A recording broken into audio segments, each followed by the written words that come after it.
ప్రజా సంక్షేమమే ప్రభుత్వ ధ్యేయమన్నారు షాద్నగర్ ఎమ్మెల్యే వీర్లపల్లి శంకర్. సీఎం రేవంత్ రెడ్డి ఆధ్వర్యంలో ఏర్పడిన ప్రజాపాలన ప్రభుత్వం ఇచ్చిన హామీలను అమలు చేస్తామన్నారు. తెలంగాణ రాష్ట్రాన్ని దేశంలోనే నెంబర్ 1 స్థానంలో నిలుపుతామన్నారు.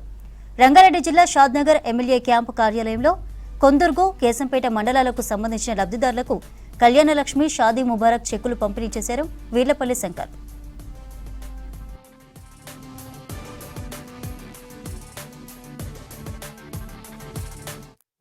నియోజకవర్గానికి సంబంధించిన కేశంపేట, కొందూరుకు సంబంధించిన కళ్యాణలక్ష్మి, షాదీ ముబారక్ ఈ ప్రజాపాలన ప్రభుత్వం రేవంత్ రెడ్డి గారు నిరంతరం ఈ పేద కుటుంబాలకు ఖచ్చితంగా కళ్యాణలక్ష్మి కంటిన్యూగా చేయాలి, షాదీ ముబారక్ కంటిన్యూగా ఇవ్వాలని ఒక సదుద్దేశంతో పేదింటి ఆడపడుచులకు అండగా నిలబడాలి ప్రభుత్వం. కాబట్టి నూతన సంవత్సరాన్ని పురస్కరించుకొని ఈరోజు దాదాపు 86 లక్షల చెక్కులు 2 మండలాలకు ఇవ్వడం జరిగింది. కాబట్టి ఈ ప్రభుత్వం ఎప్పుడు పేదల ప్రభుత్వం, మహిళల ప్రభుత్వం, మహిళలకు అండగా ఉండే ప్రభుత్వం. కాబట్టి ఈ ఒక పథకమే కాదు, మిగతా పథకాలను కూడా ఈ ప్రభుత్వం చిత్తశుద్ధితో ఉంది.